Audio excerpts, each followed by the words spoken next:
Good afternoon. This is Ethical Voluntarism, a primer. Essentially, I'm making this video because I've had several people ask me to outline my political philosophy. Several months ago, I coined the term ethical voluntarism, moral voluntarism, Zenarchy, if you will. Seems to be a popular running word for it, which I'm quite fond of. A recycled word. Didn't create the word. Found it had been unused for several decades. It was fitting with me, so to break down the philosophy of ethical voluntarism, of Zenarchy, if you will, it's very much like the anarcho-capitalist philosophy, only it takes a different route to get to the same conclusions, and it does different things with those conclusions once we get there. I'm going to try to break that down better for you. I really want to take me out of it if I refer to myself constantly. I'm sorry. The roadmap that I have to my own personal experience. I don't think my own personal experience is any more valid or any more legitimate than anyone else's. It's simply what I've come to understand. It's simply what I've come to believe, and I wouldn't be making this had I not had people request that I do so. Here we go. The route that I took to find my political philosophy, the route that I took to find my political ideology was not a political one. It's not to say that I haven't been a political thinker before. It's not to think politics hasn't been important to me before. It's simply to say that in the course of my development as a thinking person, the political side was here, the ethical side was here, and at some point the ethical side overtook it. At some point my spiritual development, at some point my moral development superseded my political thought. Sounds like a whole bunch to make a whole little. So to put that as simply as possible, I reached the conclusion that there was never going to be a situation where I thought initiating force was right. I've been a student of history my entire life. I sleep 4 hours a night and speed read. Ask if Jeopardy's going to buy me a fine house one day. It's what me and my brother joke about. At no point has a government ever existed that was not predicated on the usage of force. If you take away the ability for a government to use force, you take away the existence of the government. It ceases to be one of those. It becomes a think tank. It becomes a bunch of suggestions from people. Only by the ability, through violence or threats thereof, to compel people to engage in behavior which they would not otherwise voluntarily do, can you have a government.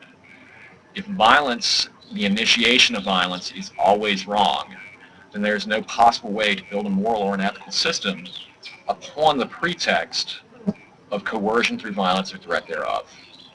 I don't know how to outline it any more simply than that. It's not that we disagree with anarcho-capitalists. No, we absolutely do. It's not that we disagree with mainline anarchists. No, we absolutely do. But we're the hippies and we're the freaking Buddhists and we're the crazy nonviolent people of the bunch. I just reject the notion, period. And it doesn't stop when we get to the point of saying we need to abolish the state. If anything, what most separates my own personal political philosophy, my own personal philosophy of how to have a good society, is the fact that I go so much further, and I choose to take it so much further than the anarchist, than the anarcho-capitalist, than the mainline voluntarist. I don't think it stops there. I think evolution precedes revolution, period. I don't think asking for violent overthrow, I don't think asking for the ballot box overthrow is the way we do it. I think it's on me. And a lot of it is through my growth, my 12-year journey now as a Buddhist, on and off again. We have the philosophy that political change, social change, world change is a result of inward change. I think that you have to get out of bed in the morning and ask yourself to be a better person than you were when you went to bed the night before. If you truly want to be ethical voluntarist, if you truly want to do the Zenarchy thing. It's essentially the merging of libertarian philosophy with Zen principles. We need a better world. We need to be more compassionate to one another. We need to use empathy instead of old books to get our morality from. That's Zenarchy. That's ethical voluntarism right there. It's the aggressive application of gentle empathy into the political process. If there's a more simple way to put it, please leave in the comments because I'm going to steal that shit from you. What I mean, to further expand upon that, you have the obligation to help your fellow man. Disagree with me all you want, you're not going to change my mind on that. You have the obligation to be a better person for the next person. You have the obligation to help. If you don't like welfare, why aren't you donating to a food bank? If you don't think they should take your money so that they can spend it on programs to feed poor people, then don't talk shit to me when I invite you to volunteer at the soup kitchen, as I've had anarchists do. You know, if you don't like government programs, there's a certain moral obligation that you have to step up and prove that we'll still have a social safety net minus the state. You know, I know that social safety net's such a dirty word, and I probably need so much scorn for saying that, but no, the state is an obstacle to that. It's an obstacle to compassion. It's an obstacle to charity. But, you know, if you're not into charity, if you're not into volunteering your time, if you're not into volunteering your money, I don't want to be put in the same place with you. I don't want your philosophy to be thought of as the same as my philosophy, and that's why I have to go off and coin a new word so as not to be associated with the Larkin Roses of the world. No, you need charity. It's part of being a good person. You need to volunteer your time. You know, I don't have a lot of money. I'm a fucking working actor. I make $75 a day if I'm lucky. If I don't work for free, I make $75 a day, once or twice a week. This is not long because of a fashion statement. I donate this. I grow it out, and I give it to little kids with cancer so that I can be giving something. I'm on the bone marrow registry list. I don't have money, but I'm still charitable. I have couch hoppers frequently. Some a really flea-ridden couch that I'm going to get rid of. But if you know you need a place to crash in Mississippi and you don't mind, you know, getting shot at by cops in Hattiesburg, come on. It's fun. I like new people. You owe it to your fellow man. This thing doesn't work if you don't want to be a good person.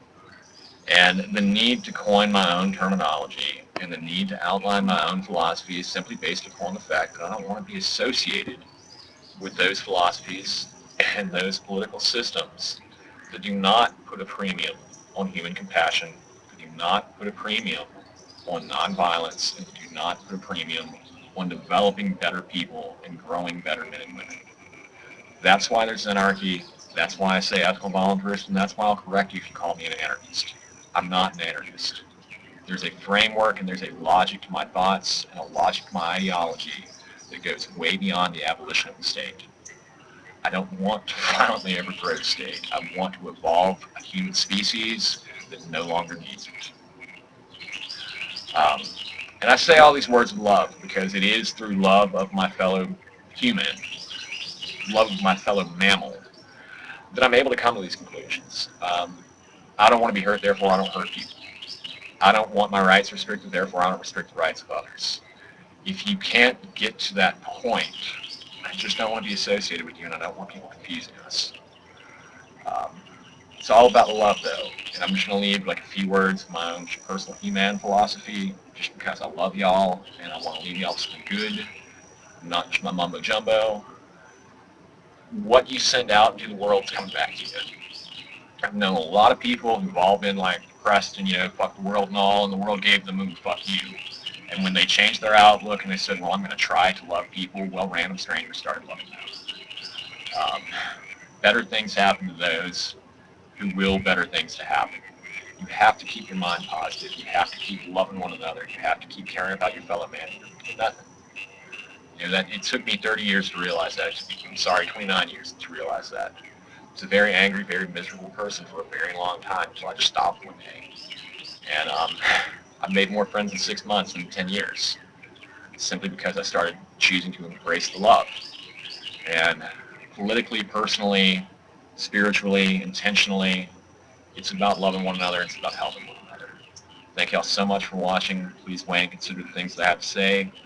Leave me a question, comments, or thoughts in the comments section. Thank you. Good night.